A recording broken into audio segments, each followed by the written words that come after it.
Tonight on CBC Vancouver News. Remain vigilant and be prepared. Bracing for more. The warning of what's to come for several BC communities already devastated by flooding. Plus, still reeling a month after the city removed tents on the downtown east side. They want to get rid of us. We're just garbage and they want to clean us up. Why the city cleared them out and where people are now. And a BC politician defends his spending. And I didn't want to share it because my son's been very sick. Why the BC United Party is claiming a lack of transparency from one MLA. This is CBC Vancouver News.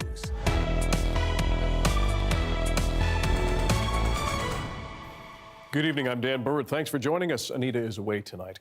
People in parts of the BC interior are struggling against devastating flooding and mudslides. Many have been forced to flee their homes. As Yasmin Khanea reports, officials warn it could get worse this weekend. A bird's-eye view of the flood-battered community of Cache Creek. Roadways washed out, homes and residential businesses damaged after floodwaters caused by rapid snowmelt. It is a dynamic situation that is quickly evolving, but significant flooding in these regions is possible this weekend. I am asking British Columbians in the central interior, Okanagan, Grand Forks, Boundary, and southern Kootenay areas to remain vigilant and be prepared. Water levels are expected to rise even more, with heavy rains and possible thunderstorms in the forecast as early as Friday. Now we've seen a very rapid transition into spring, and this is what's causing current issues at the moment. Flood risks aren't uncommon in Cache Creek. In 2015, more than a dozen properties were evacuated after a flash flood closed highways and destroyed homes. In 2017, then Fire Chief Clayton Cassidy died after being swept away by floodwaters. This year, floodwaters ran through the fire hall. About 20 homes are under evacuation orders in the village. Several people on Okanagan Indian Band territory and Grand Forks have also been told to leave. Please take precautions to ensure personal safety should you be required to evacuate from your home. This includes developing a household plan, putting together emergency kits, connecting with neighbors, and learning about your local government emergency response plans. Washouts and mudslides closed Highway 3 at the Bombay and Kootenay passes. The public is being asked to stay away from fast-flowing rivers and riverbanks and avoid recreational activities in or near rivers and streams, as the community waits for the waters to recede so it can once again rebuild. Yasmin Khanea, CBC News, Vancouver. For more, we now turn to the mayor of Cache Creek, John Ranta. He joins us now. Mayor, as we've just seen and heard, it has been a brutal few days for you, for your community. How are people there feeling and coping today? Well, people on Cache Creek are a very resilient group of people, and they've demonstrated that in the past. I'm sure they will again after this event, but it's totally devastating for the community to see the amount of water that's flowing through the community, through the fire hall, down through the parking lots, through a motel, and down the highway 97 and Highway 1. You can't even drive down there. It's unbelievable the amount of water coming down Cache Creek, which normally is nothing more than a babbling brook. Mayor, we've seen that we may have a brief respite with the floodwaters dropping, at least at some point. How much time does that give you to try and clean up, if you can? Well, unless the water goes down quite significantly, we won't be able to get to the culverts to remove any debris that's built up in the culverts. So the water would have to go down quite dramatically before we could address those sorts of problems. But if the water goes down even a little bit at this point, that would be welcome relief. Mayor, we understand that we had, because of the heat up, of the fast heat up, there was a lot of freshet, a lot of snowmelt that came down creeks, rivers across the central interior and parts of BC.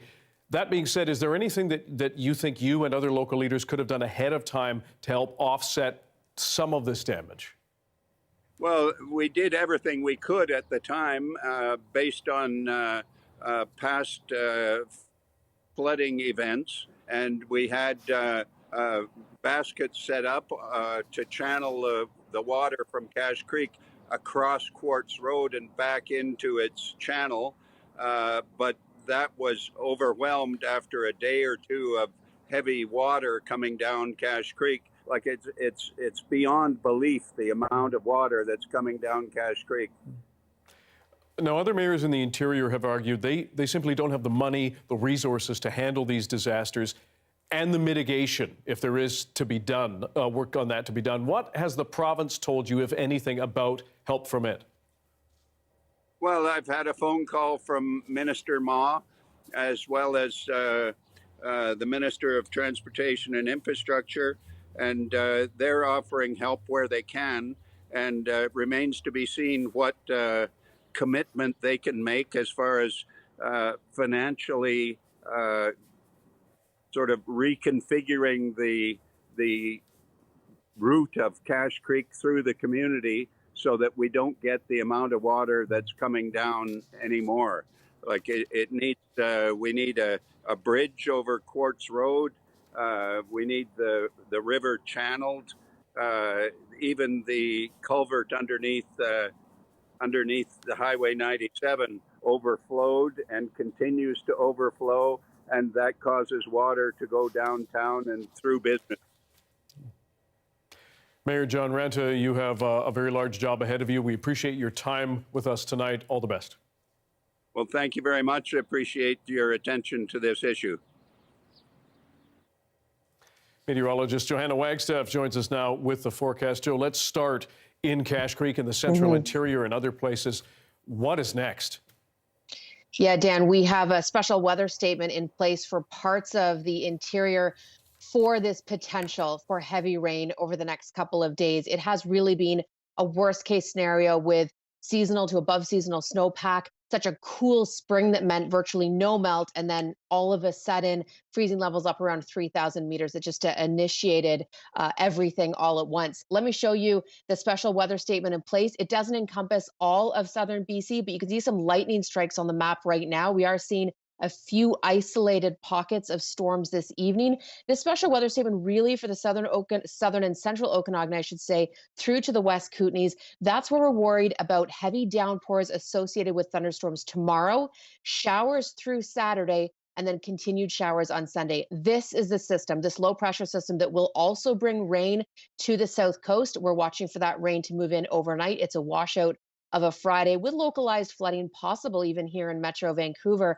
But the concern is those thunderstorms that pop up as this system pushes inland Friday afternoon could lead to heavy downpours. And we're also worried about the potential for mudslides in a scenario like this. So this is the rainfall accumulation through to Sunday, and you can really see the bullseye between Osoyoos out towards Cranbrook. That's where we could get isolated pockets of 60 millimeters. For Cache Creek in particular, we're looking at generally 10 to 20 millimeters, but one stray thunderstorm could change the game.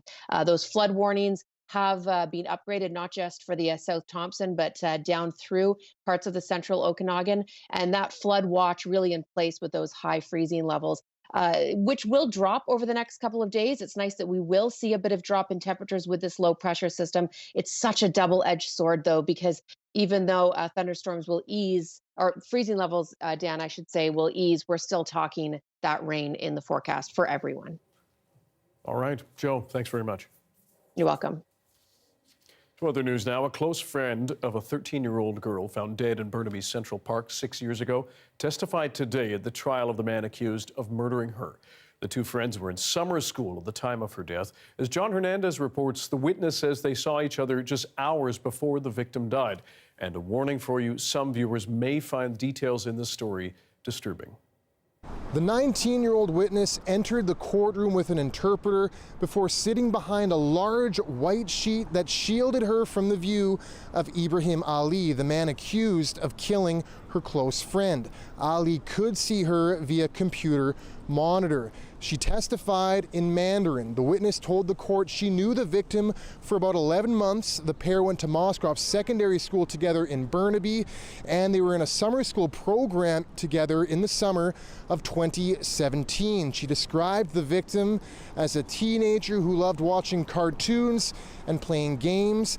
She said the two of them would study, go to the park, go to the library, and go shopping together. They'd even hang out at Burnaby Central Park. She said to her knowledge, the victim didn't drink, do drugs, go to parties, or have a boyfriend, and the pair of them always had to be home before dark. Now, she said she last saw the victim at school on July 18th, 2017. There was a fire drill, so they met up at the park. At the school playground. She took a few short videos of the victim. Those clips were reviewed in court today and entered as exhibits. Now, the victim went missing later that night. Her body was found in Burnaby Central Park in the early hours of July 19th. Officers who have testified in this case say there was a pair of headphones found not far away from her body. Now, today, the witness did testify that the victim did enjoy going for walks and listening to music with headphones on. In the Crown's case, they say the victim was passing through Burnaby Central Park, likely with headphones in, when she was grabbed and dragged into the woods, where she was raped and strangled to death. Ibrahim Ali has been charged with first-degree murder in this case. The Crown says his DNA was found at the crime scene. Now, the witness is expected to continue her testimony tomorrow, and the defense will have an opportunity to cross-examine her. John Hernandez, CBC News, Vancouver. A month has now passed since Vancouver City staff moved in on people camping on East Hastings in the downtown east side. Crews took away tents and other structures over public safety and fire risks. But where did people go, and what has been the impact? Our Leanne Young has spent more time in the community speaking with those forced to move. All right, we're just pulling up onto East Hastings, and we've been down here for a couple of visits since the big tent decampment that we were here for on April 5th, and just checking in on people and seeing how they're doing and seeing how people are feeling. The tents are gone, but there's lots of big umbrellas everywhere. I'll show you what we saw and heard.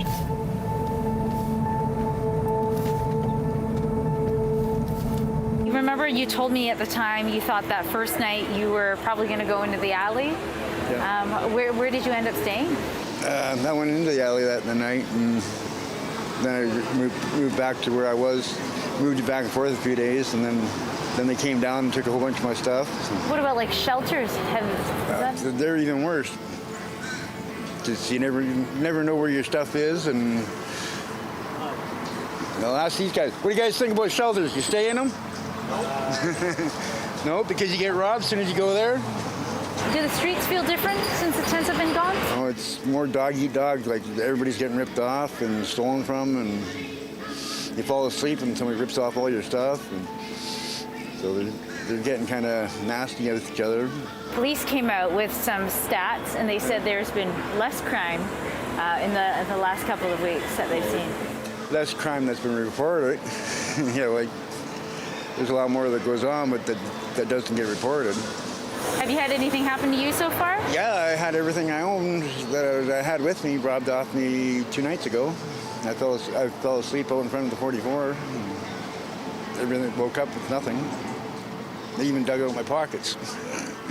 What's the dream? Oh, the only thing I really want is the bathroom and the kitchen. If it's got that, I'd take just about anything. People have had to disperse and, find a place to go. And not everyone ended up still within the downtown east side along that East Hastings stretch. So we decided to just, visit the area here by the viaducts, heading over to Crab Park, Oppenheimer, just to see where folks ended up. When they asked you to pack up to move, where did you go that first night? We just stayed on the streets. We just stayed outside. We're outside a lot. Nothing offered, like in terms of SROs or anything like that? That's the thing. We got an SRO. We finally got a place, so they call it. And the landlord tried to rape me. And I'm so afraid to go back to an SRO. The fact that the mayor and, city council and the fire chiefs and VPD all together have come together and said everybody needs to move, but they've also come out and said, yeah, we don't really have housing for everyone. What does that say to you about what they're trying to do here? I've lost a lot of friends from some bad drugs. I think it might be from the government, to be honest. Because it's like all of a sudden all these bad drugs are out. Why are all these people dying? That would solve their crisis, wouldn't it? That's how we look at it. We're a problem to them. They want to get rid of us. That we're just garbage and they want to clean us up.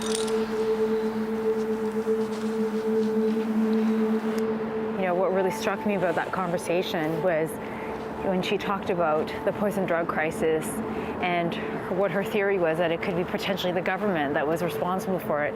And I think to many of us, we might think, wow, that's almost like conspiracy level stuff, but I think what it really spoke to was her sense of self-worth and how she feels society views her and her community and people who are living in the margins.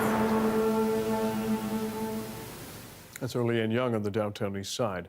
Tomorrow, in part 2 of her look at the decampments, we're going to hear from the mayor's former chief of staff. He says he feels shame about how it all played out and claims promises made were not kept. An NDP MLA is pushing back against accusations of improper expenses. Spencer Chandra Herbert represents Vancouver's West End, but the United BC opposition claims he has not been transparent about living in Victoria. As Mira Baines reports, Herbert says he's splitting his time between the two cities because his child is sick. With tear-filled eyes, MLA Spencer Chandra Herbert explained his living situation. Yes, I've been spending more time in Victoria this last year and a half. Why? And I didn't want to share it because my son's been very sick. He got sick here in Victoria. He's been in and out of Victoria General. It's been the worst year and a half of my life. BC United accused him of not being transparent about where he lives with his constituents and claiming expenses to travel back to his riding. Herbert, who was elected as the MLA for Vancouver's West End and Cole Harbour.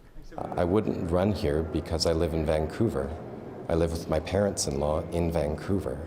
Herbert provided an email from last year which shows he consulted with the Conflict of Interest Commissioner on how he filed his expenses. The party is not accusing Herbert of breaking any rules, but says what he's done goes against the spirit of what MLAs are reasonably allowed to claim over his travel back to his riding via float plane trips. The Office of the Clerk says it's not aware of non-compliance with Legislative Assembly policy. The accusation has raised scrutiny about the opposition party and whether it has a double standard.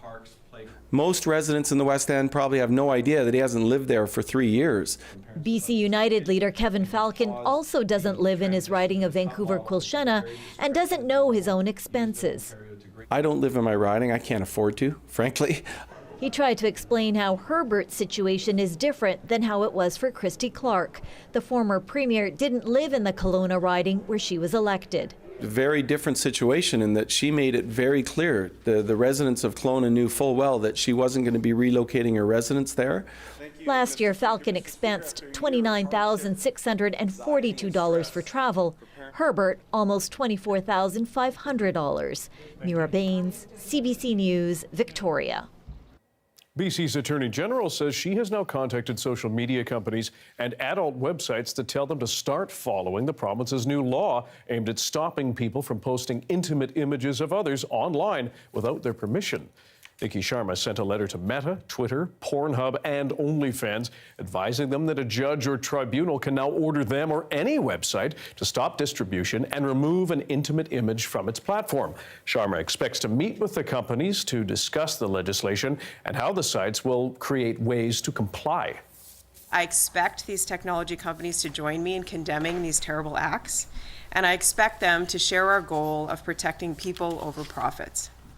The letter outlines how government is making it easier for people to get their images offline, and it explains how technology companies will be impacted.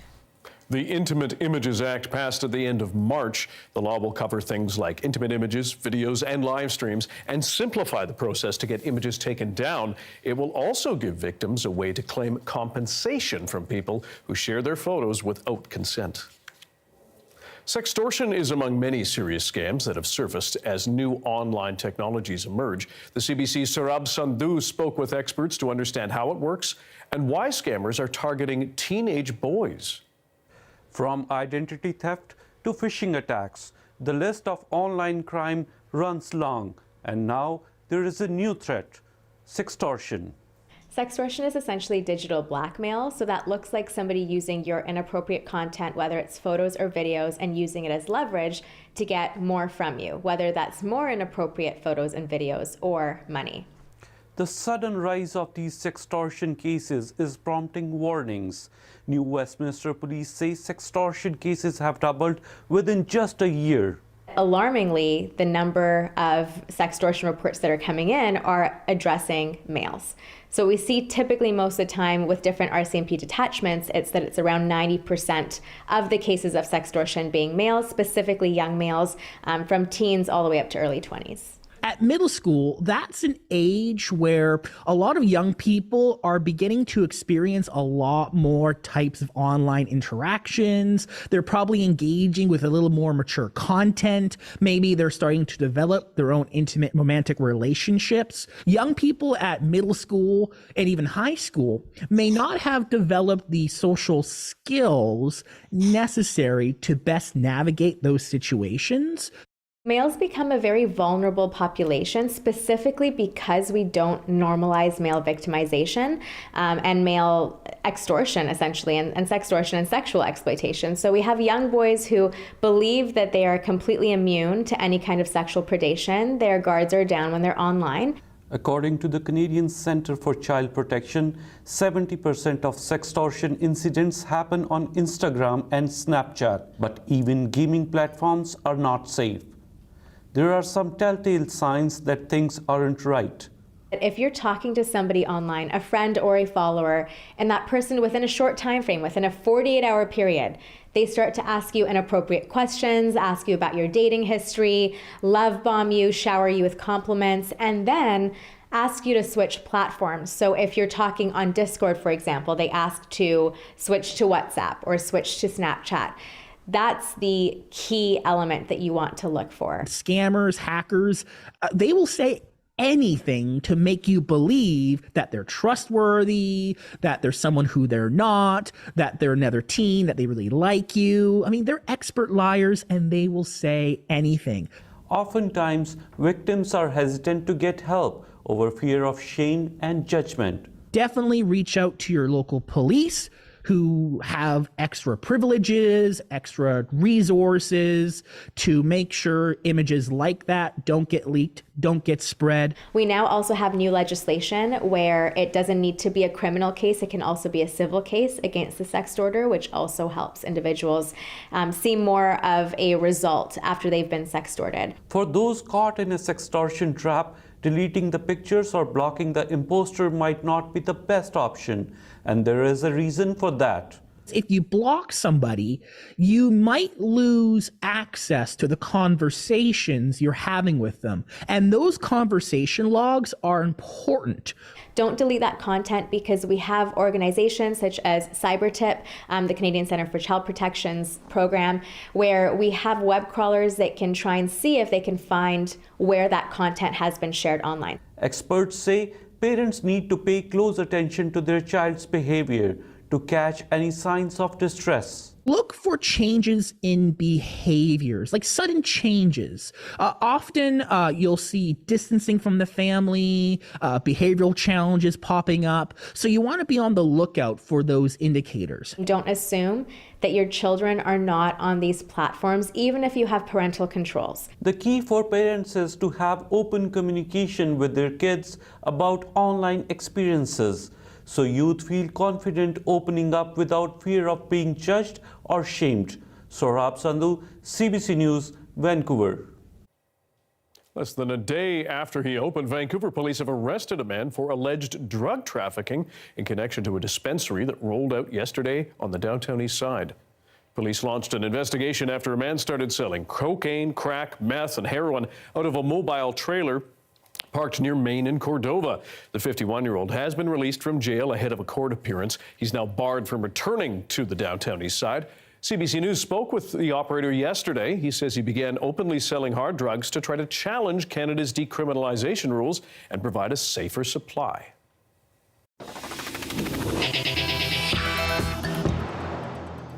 The Vancouver Pride Parade will be back on the BC Day long weekend, August 6th, and with it some big changes.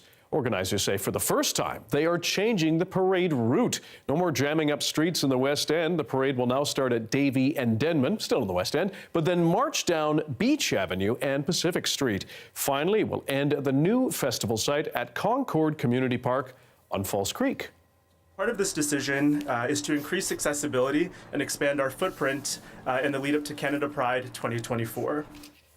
The Vancouver Pride Festival is also expanding its programming for that entire weekend with entertainment, vendors, and music over 2 days.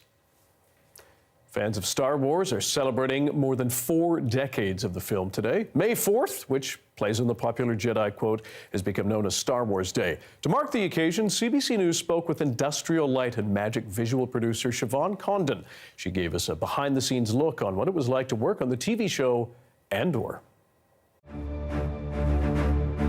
For this series in particular, the writing is very strong and the character development is very strong. And so what we wanted to do was focus on that. The planets that we were designing and the environments that these actors are in were to complement that. And so they were never really to take away from that. A lot of the time in other Star Wars shows, the visual effects is quite impactful and that really stands out. But what we were to do with Andor was to be a little bit more subtle, have everything a little bit more grounded so people could really focus on the characters and their development.